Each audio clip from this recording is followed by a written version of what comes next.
Hi everyone, this is Honors Pre-Calc Notes on Derivative Rules, Part 1. So we've just finished the very long and aggravating part of using the official definition of a derivative using limits. And it's tedious and it's long and there's shortcuts. So we're trading off now some shortcuts, but it means you have to memorize a little bit more.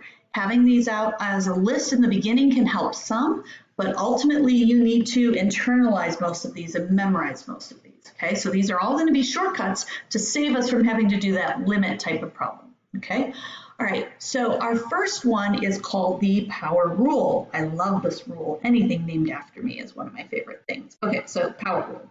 So what does this one say?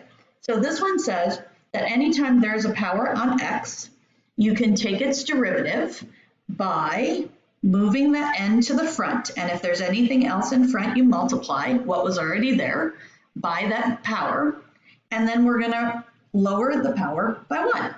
Okay, so let's give you an example of that. Let's go look at example 1. All right, so they say the function is x to the fourth plus x. So if I want to do the derivative, remember we're going to do f prime, that little apostrophe, okay? And I'm going to take this 4 and move it to the front, and since there's already a 1 there, right, 1 times 4 is 4. I keep the x, and then I lower it by 1. I subtract 4 minus 1 is 3. And then I do the next connector sign, and I do the same thing. Now on this one, there is a power, you don't see it, it's a 1. And there's a coefficient you don't see, and it's there, and it's a 1 as well. So when you bring the 1 to the front, you just get a 1. And when we lower the x to the 0 power, what is x to the 0 power? X to the 0 power is just 1. So we end up with just a 1. So 4x to the third plus 1. That's it. That's our derivative. Pretty easy, right? All right, so let's go and talk about one of the other rules that go with this. The next one is if you're ever just trying to find the derivative of a constant by itself, if you have an equation that has plus 22 at the end, or minus 12, or plus 3/4, it could be fractions. It just has to be a number that doesn't have an x attached to it.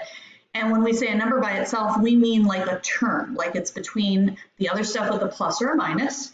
Okay, that's what the C means for constant. Oops, let's make that a highlighter instead. Okay, so if we ever have a constant, its derivative is going to be 0. Okay, so that's the constant rule, that's the constant shortcut. Okay, so on this one, we have the derivative of x equals 0. That's it. We just follow it directly. Now, why does that make sense? Remember that derivative is still another way just to say slope at a point. And we know that there's a few graphs that we know have the same slope all the time. Ones that have x to the first power are like that, and constants are also like this. So if I had a y equals 3, it would just be a graph that is horizontal through 3, and we would be saying, what is the slope of that line? And it is 0 everywhere, so that's why we're getting a shortcut derivative of 0. Okay? All right, and let's try example 3. So in example 3, we are looking at, there's already a 6 there, so now we're going to follow this other rule that seems obvious. We put it in its own separate box, but it's still that same idea, is if there's already a number being multiplied in front, that's fine, just leave it there, and it's going to become the same number multiplied in front as part of the derivative. Now, if a new number comes to the front because of the power rule, then we're going to multiply the number that was already there. Okay, so here we go. Let's do one of those. So the derivative of this one is going to be the 2 moves to the front. There's already a 6 there, so I multiply them. So I get 12. I lower the exponent by 1, so we get x to the first. So I'm just going to write x minus, this is already an x to the first, so when I bring it forward, it's just a minus 1, right? And the x goes to the 0 power, which is 1, so 1 times 1 is still 1. And then the plus 7 becomes a 0. So we kind of leave this part off. We don't really write it. So it's really just 12x minus 1. And there's our shortcut. Okay. And then the last one is telling us that if we have multiple things separated by pluses and minuses, that's great. Then the derivatives are just separated with the pluses and the minuses as well. Okay. So as long as the things are connected with pluses and minuses and there's an x in between each one of those pluses and minuses or a constant between each one of those pluses or minuses, just do the derivatives as we go along. Really pretty simple, right? This is the one that we're going to use the most often, and people forget that this is not the only shortcut. Okay, this idea of bringing down the power and then lowering the power by 1. Okay, so there are some other ones, and these are I would call them kind of weird, but not very weird. Okay, so, and these are all going to kind of be ones that we're going to memorize as well. So in the first one, if we ever have 1 over x, remember that's not the same as an x on top. If we ever have 1 over x, its derivative is negative 1 over x squared. You're like, seriously, Power, I have to memorize this? Well, no, you don't really have to memorize it, but it's going to be faster if you do. Let me show you why. Okay, in this one, we have f of x equals, I'm going to call it x to the negative 1 power. Do you agree that that's the same thing as 1 over x, x to the negative 1 power? Okay. So if I take its derivative and I follow my favorite power rule, the negative would come to the front, and then I'd subtract 1, so I get x to the negative 2. So what does that look like? Well, then it's going to become negative 1 over x squared, which is exactly what we had. So you can either memorize it to go a little bit faster, or you could go the long way of following the power rule on this one. Hey, I wonder if that works on the next one too. What do you think? Should we try it? Let's go try it. Okay, so this one is f of x equals x to the what power? Square root is a 1/2.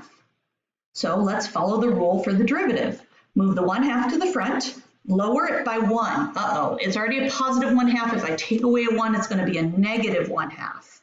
So this is the same thing as 1 on top, 2 on the bottom from the half, and then x to the 1/2 power when we flip it down to the bottom.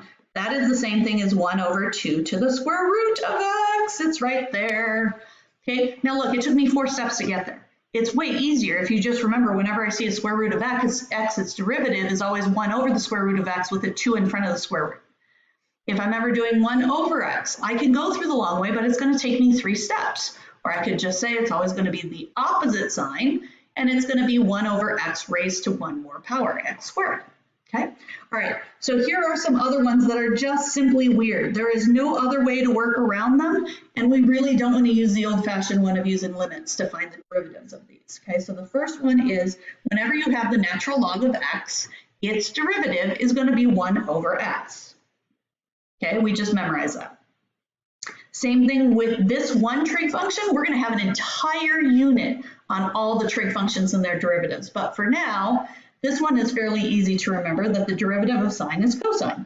All right, so the derivative of sine is cosine. Got it.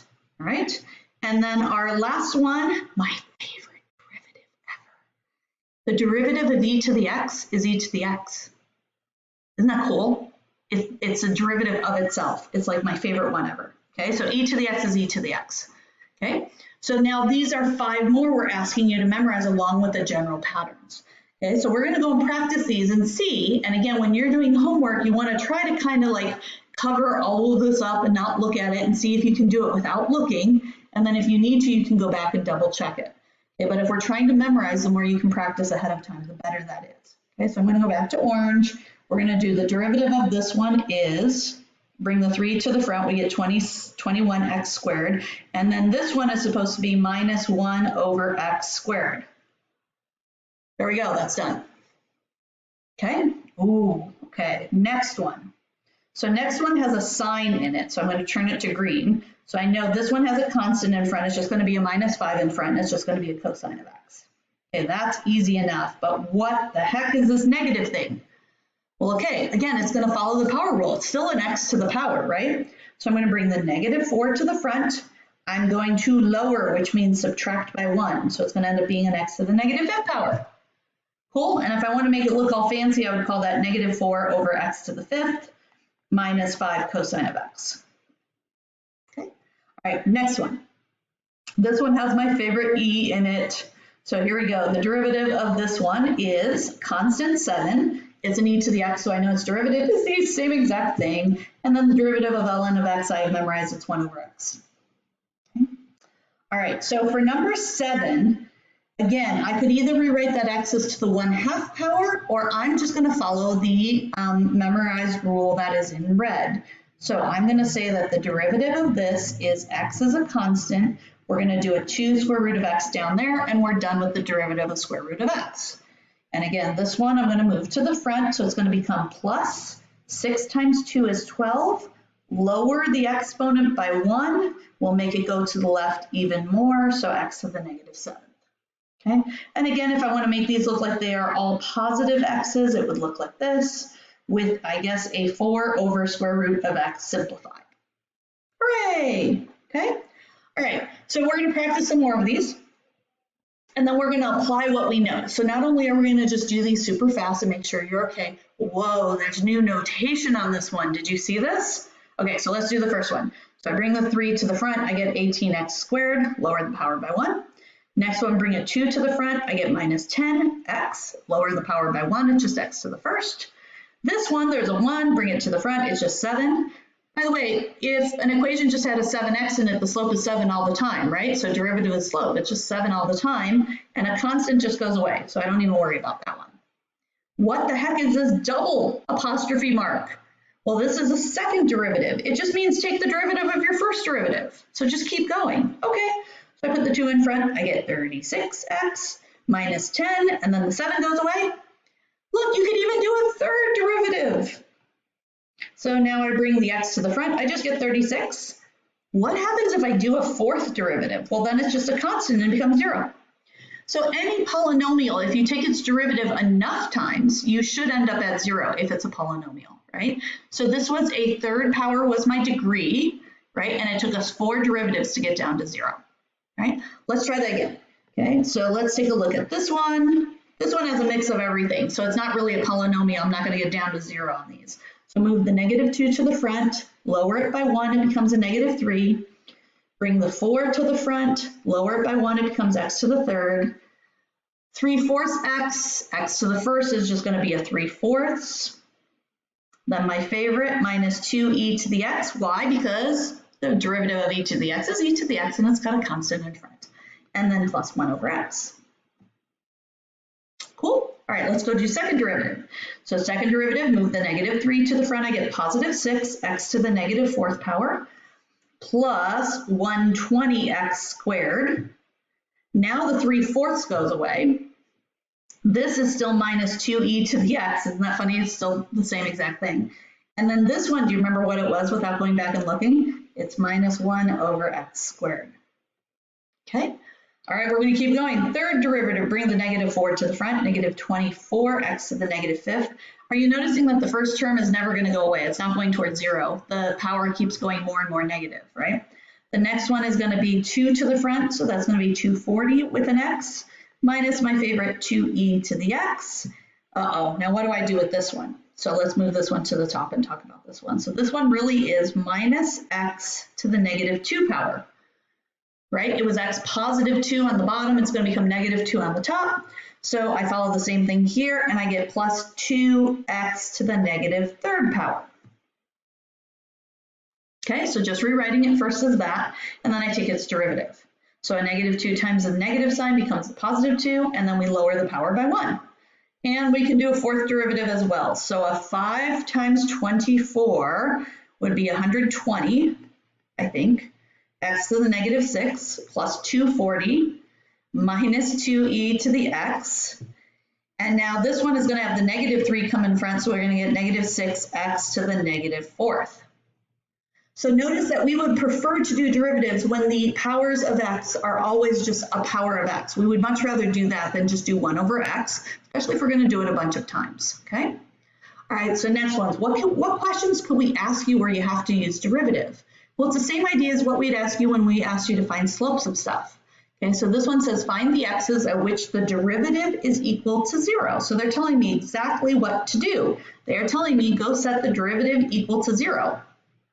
So I'm going to go find the derivative. So I do y prime. So when it was f of x, we just do an f prime of x. If they just write y, we just write y prime. And we've got 2x plus 8. Now they want us to set that equal to 0. Set the derivative equal to 0 and solve. So if I solve for this, I'm going to get negative 8 equals 2x. So x must be negative 4. Cool.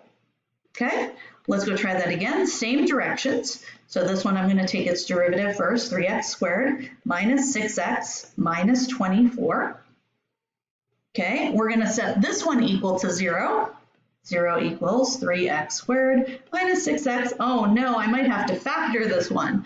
Let's see if we can divide a 3 out first. So if I divide a 3 out first, I'll get x squared minus 2 minus 8 equals 0. Okay, that's not horrible. So the next thing we will do is we will set this equal to 0. So we agree 0 can't equal 3, so that one's gone. Let's see if we can factor this. So I think a 4 and a 2 will work if the 4 is negative and the 2 is positive. So this one will have x is either 4 or it's negative 2. There are two places where the derivative is equal to 0. Okay. All right, and then the next one, it says find the whole coordinate point. So they don't just want the x, they want the x and the y, where the derivative is equal to 0. Okay, so again, we're still doing derivative equal to 0. So here we go again, derivative is 2x plus 8. Hey, that looks like the same one we just did, right? Set it equal to 0, 2x plus 8. So 2x must be negative 8, x must be negative 4. But, okay, now I have a negative 4. What do I do with that? Well, if they want a coordinate point is from your original graph, right? It's from your original formula, your original equation, right? This is the original equation. This is the slope equation or the derivative equation. So if I'm trying to find a coordinate point is on the original. It's not in the slope. If I put a negative 4 into the slope, it's going to tell me the slope is 0.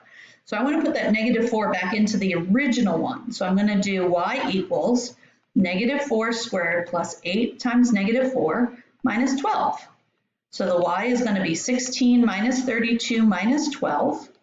Negative 16 minus 12 is negative 28. So we've got a negative 4, negative 28 is the coordinate point on the original graph where the slope would be 0.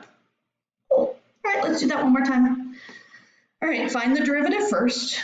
So derivative is 10x minus 20, the whole number 7/8 just goes away. Set it equal to 0. So this is going to be 10x equals 20, x equals 2, right? But they want the whole coordinate point. So I know my first number is going to be a 2. My goal is to go find the y. To find the y, I have to put into the original, not the derivative graph. So if I put a 2 back into here, I will get y equals 5. 2 squared minus 20 times 2 plus, 7/8, yucky. Okay, so we're going to get 5 times 4 minus 40 plus 7/8. I'm getting 20 minus 40 plus 7/8.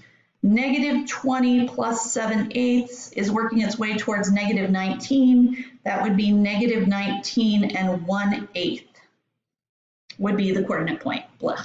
Sorry for the fractions. All right, cool. Got the idea for that? So that is our first day of introducing you to shortcuts to find derivatives, and there's a lot of them. So let's start memorizing, start practicing. Okay? All right, that's it. We'll talk to you later.